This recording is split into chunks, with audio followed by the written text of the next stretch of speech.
Welcome to Miss B. Good morning, good afternoon, good evening, wherever you're tuning from.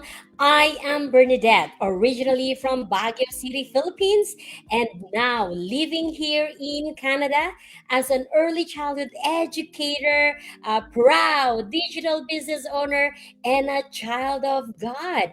And I am so excited because I have these amazing business partners with me, and I am so grateful that they are here with me to do a business talk and share to you a real life and a real story and their digital journey. So let's all welcome Sis Mary Ann, Sis Chi, and Sis Mary Rose. So, Hello. please just introduce yourself to our viewers and to our supporters.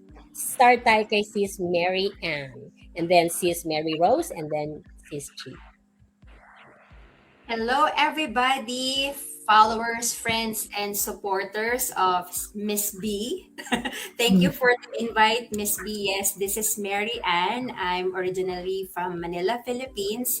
I'm a mom, I'm a wife, and I have a full time job as a sales administrator and an part time online business mentor. Hello, everybody. Hello. Hello. It's Mary Rose naman po from Vancouver. Originally from Pampanga, Philippines.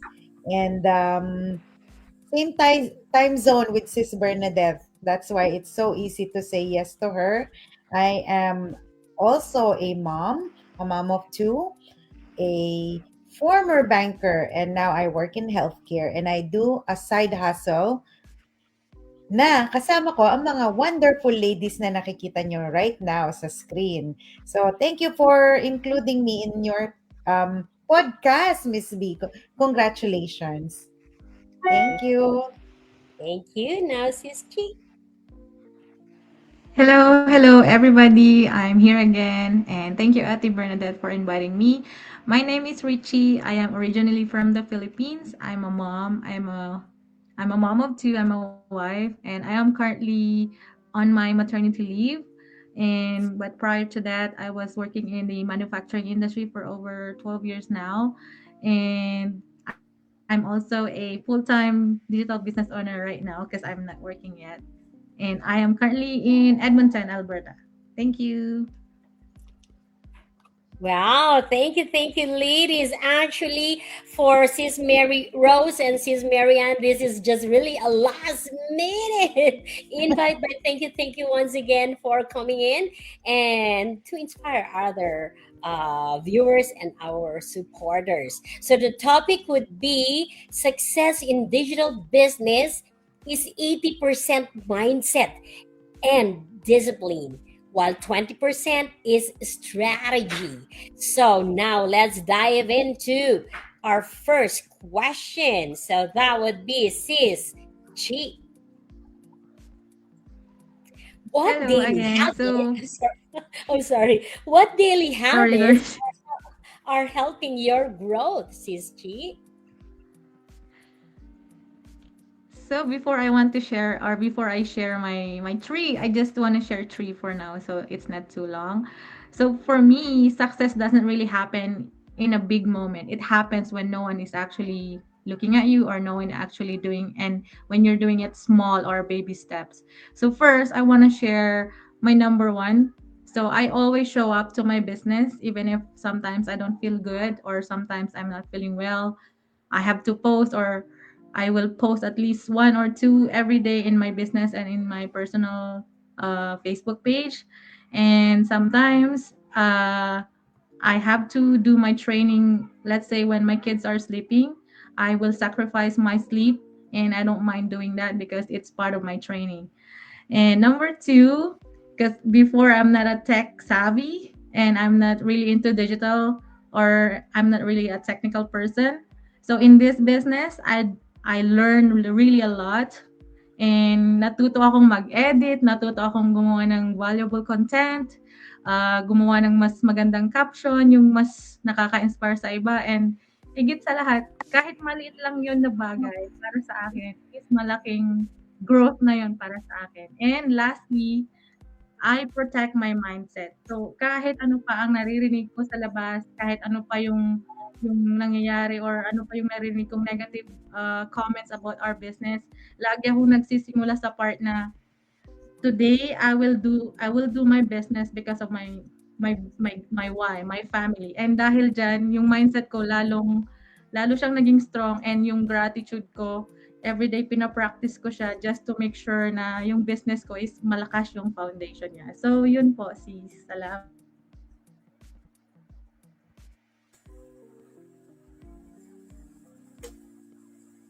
Thank you, Sis G, for that.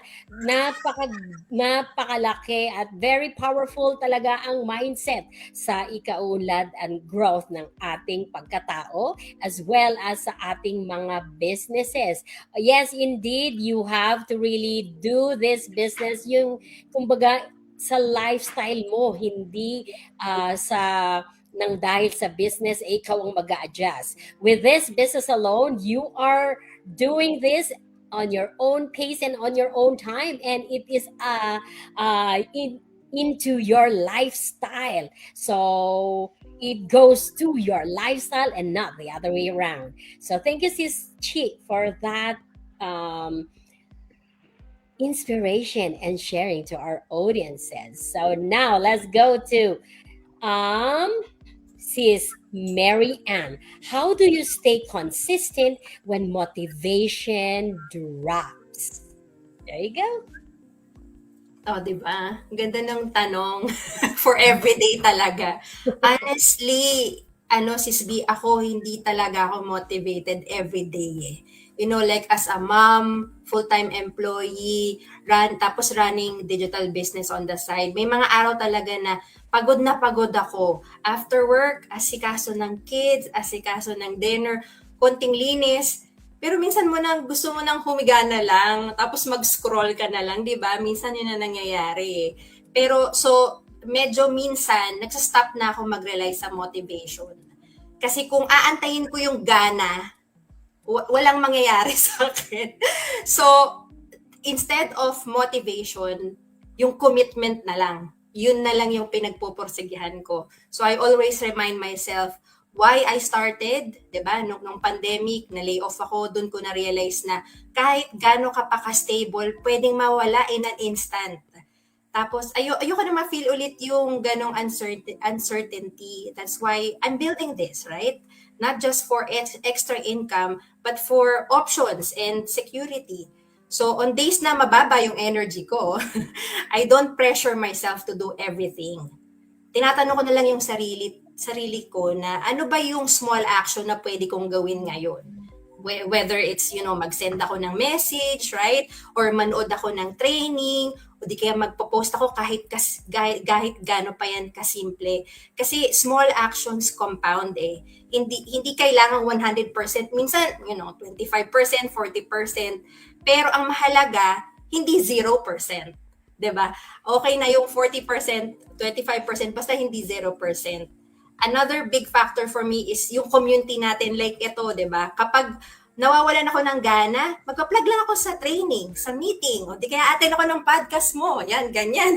Minsan hindi ko dala yung energy ko, pero may ibang tao na puno ng drive. So nahahawa ako, yun yung gustong-gusto ko sa community natin.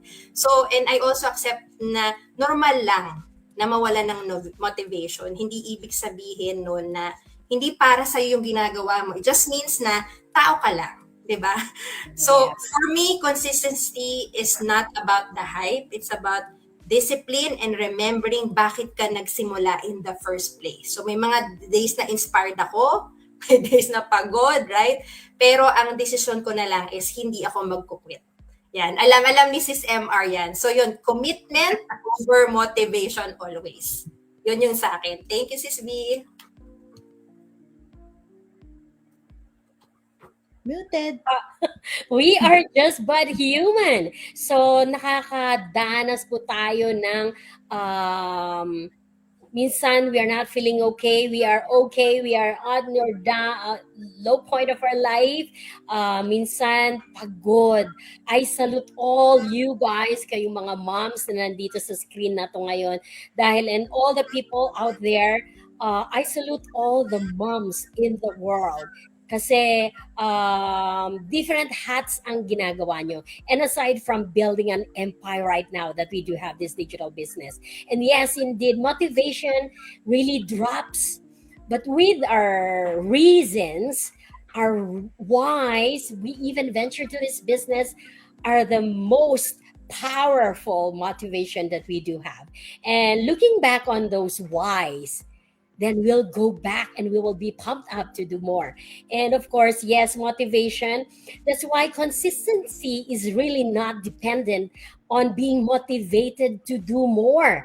Because when you are motivated, when you are dependent on being motivated on doing things, then at some point you will not do anything because you are on your lowest part. You are sad, you are frustrated, you are so tired, exhausted. So those are the feelings that especially moms out there are feeling right now. So we are not to be dependent sa motivation. Kasi nga, mas malaki yung whys natin bakit tayo nandito sa business. So like sis Mary Ann was sharing na minsan nakaka-down kasi we are but human, pagod, walang energy kasi meron kang full-time job, meron kang anak, and you being a mom at employee, so napakarami nating ginagawa sa araw-araw. And yes, definitely plugging in into a business or plugging in into our business community, that would really pump us up. And like this, we are all here to rise together and of course to collaborate and to have that collaborative energy that we could share to these people around us in this digital space. So there you go. Thank you, sis, Mary Ann, for your question, for that answer. Thank you. And now let's go to sis Mary Rose, and this is your question. Are you investing in learning new skills? Share your thoughts, sis. Okay. So, medyo Elsa na naman yung screen ko. Always frozen. Anyway, thank you, Sis B, for this question. Am I investing in learning new skills? All the time. All the time. Kasi, especially now that we work in the online space, there's so many updates in every platform, and there are apps that continue to evolve every time. Because I remember when I started, I don't think ChatGPT was a thing. And TikTok, maybe it was just starting kasi nga nung pandemic, that was the height of TikTok. But I was not into it. I was not into it. However, what I realized, especially for us digital business owners, it's important to be always up to date with regards to this technology because this is our main tool. Mahirap mapag-iwanan kapag online ang business. And similar din kapag employee ka. Maraming updates, di ba? I work in healthcare, same care. Pareho lang yung ginagawa mo paulit-ulit. However, there's always learnings. Minsan merong quarterly, merong semi-annually. Kasi kailangan yung knowledge namin updated sa mga nangyayari sa paligid. So, ganyan din yung sa business natin. Am I investing in learning new skills? All the time. Kasi sa business na to, tayo ang asset. Tayo ang investment. So, kailangan palagi tayong nag-upgrade ng sarili natin. And in this current market, hindi lang yung diploma ang panglaban mo. Actually, yung skills mo ang bagong security. Yun yung bago. Hindi mo na pwedeng sabihin ngayon, oh, I work in this industry. Stable career. No, because anything can happen na unexpected tapos bigla wala kang plan B, mahirap yon. Whereas kung continuous ang learning mo even outside of work and alam mo sa sarili mo na valuable ka, it's a powerful combination of being an entrepreneur and having this in your toolbox. Yung maraming skills. Kaya ngayon, ang current update ko na inaaral is TikTok because that's a brand new thing for me. Facebook, magaling tong platform na to. Kayang-kaya na natin, di ba? Pero hindi tayo kailangang maging komportable sa isa lang. Because the more we know, the more we can share din dun sa mga uh, tao na interested din na mag-start ng digital business, which is what I love about our community. Even our internal training site, there's always an update. They always add some new learnings. Kaya hindi tayo napag-iiwanan. So yes, invest in yourself. Kailangan yan. Importante. Thank you, Sis B. All right. So nandito ang ating frozen friend, but it is well, it is well delivered, sis Marianne. Mary Rose. It's so enticing, encouraging, and inspiring for our viewers and supporters right now. Yes, dapat tayong nag-i-invest sa ating sarili. So why are we investing in learning new skills?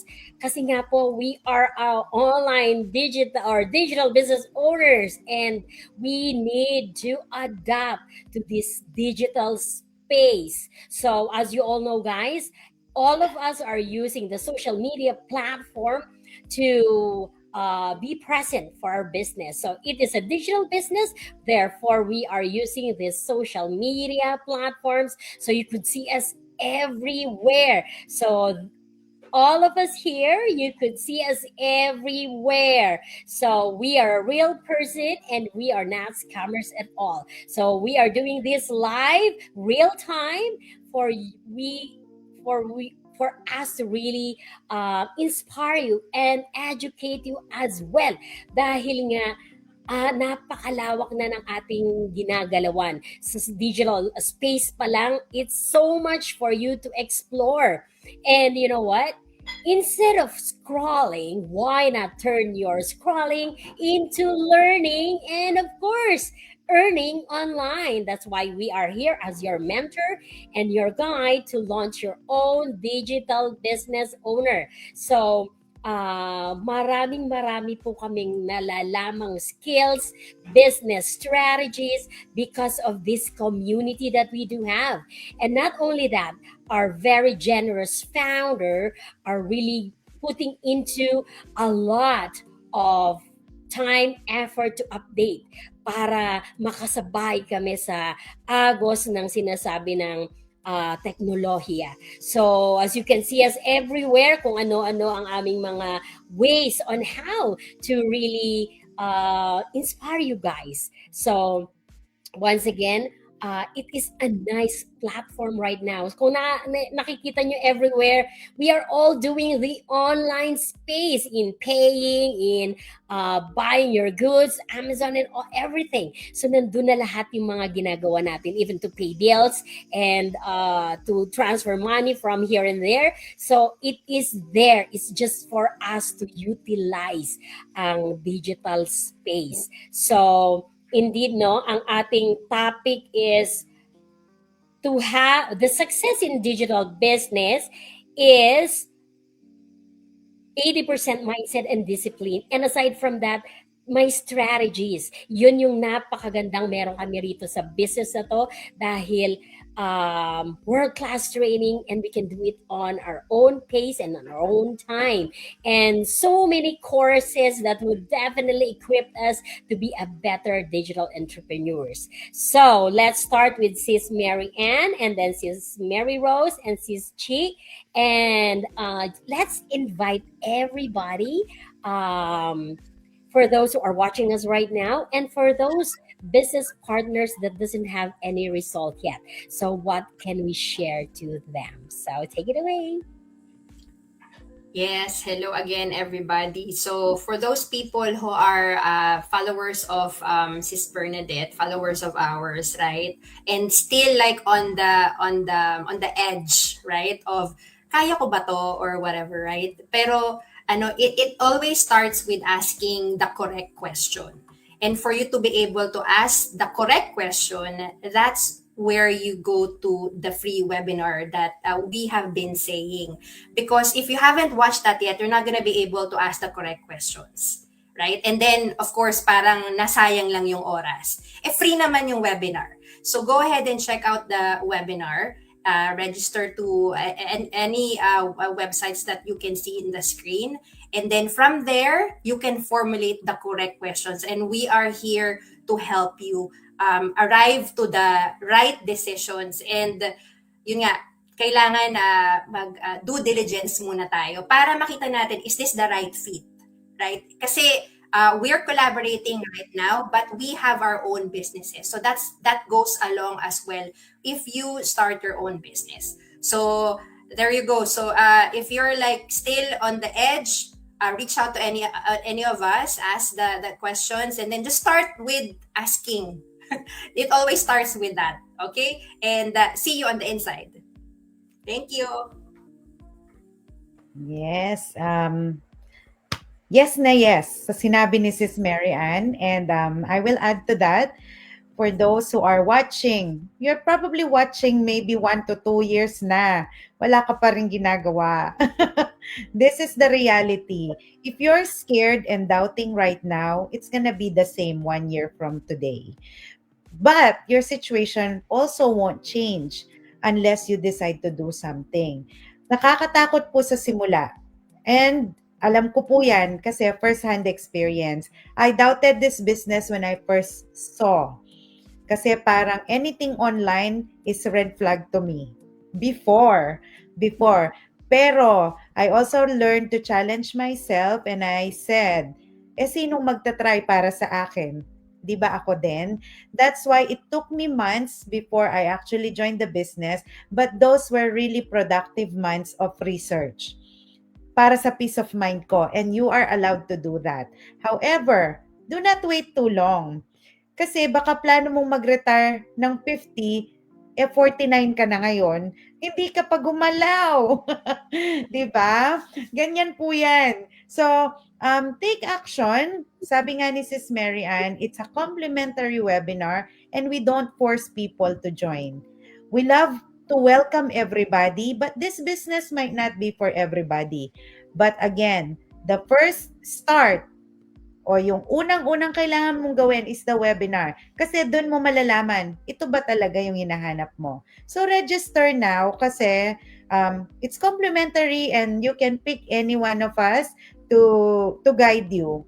No hassle, wala pong pilitan. And for those who are still not seeing results in their businesses, ito lang pong masasabi ko. It's a question.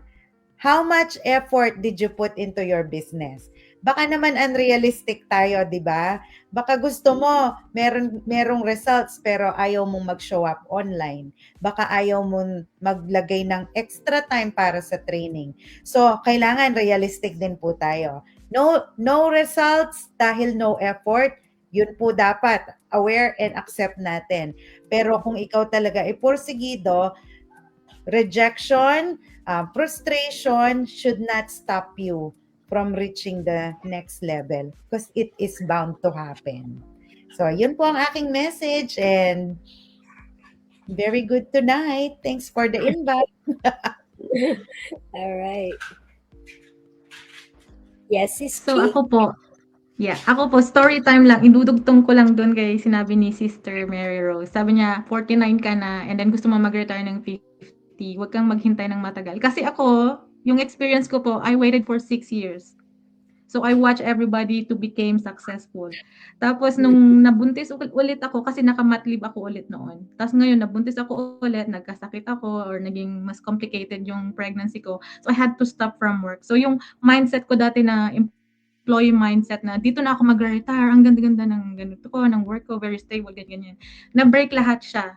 Kasi hindi mo talaga malalaman yung sitwasyon 'pag wala ka sa sitwasyon na yun. Pero 'pag nandun ka na sa sitwasyon na yun, you will have that urge to find something else, na parang you want to change something na hindi dahil gusto mo lang, pero dahil yun yung gusto mong gawin para sa family mo. So yung tanong ko na lang lagi sa sarili ko, kanino ka bumabangon? Para kanino ka bumabangon? Is it for you only or is it for the family itself? So isipin mo na lang yung question ulit, 10 years from now, asaan ka? Or 10 months from now, asaan ka? 10 minutes from now, anong ginawa mo? So yung napakadami kong na-learn po dito sa community natin kahit napakabago ko po. Pero the more po na nanonood po ako sa inyo, sa mga training, sa mga testimonies, the more po na nagiging sinasabi ko sa sarili ko na it's never too late. It's never too late to say yes for your dreams. Kasi why not? Kung kikita pala ako dito ng bongga, bakit ko pa palalampasin, di ba? So, reality check, oo, online, medyo red flag, pero do your due diligence. Yung mag-research ka, magtanong-tanong ka, tignan mo kung legal ba yung business na yan or hindi. Kasi kung maniniwala ka lang sa sabi-sabi, paano ka uusad? Paano ka magiging successful kung alam mo, nagdedepende ka sa opinion ng iba. So for me po, I'm so glad to be part of this community. I'm so happy. And thank you, Ate B. Yun lang po. Alright, nabanggit na po ng aking mga business partners dito. So, nakaka-relate po. For sure, napakaraming nakaka-relate sa live streaming natin ngayong gabi. Dahil nga, kung gusto nyo ng pagbabago sa inyong buhay, then dapat na may magbago. So, pag-iisipin nyo lang, sana all, kasi lagi tayo yung mga words na yan na sana all, sana kagaya mo rin ako, sana all ganyan. Well, I'm telling you guys, pwede rin kayong maka-experience ng sinasabi niyong sana all. Sana all, ganyan din ako. You can do that. Kaya nga po nandito kaming lahat para sa inyo. Nakikita nyo, we have our own business website and yet we are here to rise together dahil may iisa lang kaming mission. Ang mission namin ay makatulong sa maraming tao na magkaroon ng pag-iisip, matweak yung kanilang pag-iisip, yung mindset. Kasi napakalaking difference ng mindset ng entrepreneur at ng employee. Gaya na nabanggit ni Sis Richie na dati, okay lang ako kasi sometimes, yun ang iniisip ng karamihan. Ang sasabihin nyo, well, nandito na ako sa aking company for 20 or 30 years. I have a stable job. I have a very good benefits. Say, mind you guys, in an instant, they can vanish. And all you know, the following day, sabihin ng boss mo, well, this is your last day and these are the thing that follows. So, ano po ang plan B nyo ngayon?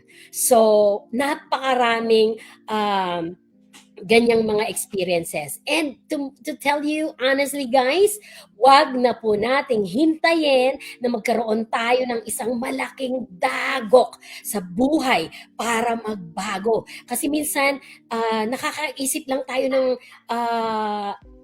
solusyon pag meron ng problema. Pag nandyan na, we are just firefighter. Pag meron ng sunog, doon lang tayo gumagawa ng para mapatay ang apoy. Dapat maging masinop tayo, dapat maging smart. Dahil nga, before pa mangyari ang mga dapat mangyari, meron time plan B. On the other hand, kasi meron yung mga times na nangyari sa atin ng malaking dagot. It pertains to layoff, sa work, may nangyari sa work, health issues, family issues, relationship issues, at napakarami pa. Name it, napakarami po niyan. But then, we are saying to you guys, nandito po ang solusyon sa inyong harap. So, if you are praying for a sign, so guys, this is a sign that you've been waiting for. So to tell you honestly, this is an answered prayer for me when I found this business. So I know right there and then that God is in this business. So I am so proud to share to everyone that this business has transformed a lot of people, not to mention the 277,000 global business partners that we do have and a lot of successful business owners. So why not check this out? Once again, this is my final word to everyone. So if you want to have a change in your life, then make a change. The first step to do would be to watch the complimentary webinar. We all started by just watching that complimentary webinar. And now we are here in front of you sharing this amazing business because we are enjoying and we are building our own empire and a legacy that we will be leaving to our family and to our children. So we are working because of our family. And that's the reason we are also here because of our whys. So once again, thank you, ladies. Thank you so much for being here. Thank you. And I would like to acknowledge these people who watched are live. So that is Eds and Jobert. Good evening, everyone watching from Ontario. And Success with Fed watching from California or from USA. So there you go. Thank you. And for those who will be watching this replay right now, I hope we kind of inspired you and educate you about this digital business that we do have. So once again, you can visit any of our business website and register your name and your valid email address, and that is the start of your digital journey. So thank you, and have a great evening, morning to everyone. And thank you once again, Sis Mary Ann, Sis Chi, and Sis Mary Rose for the last minute invite. But here you go.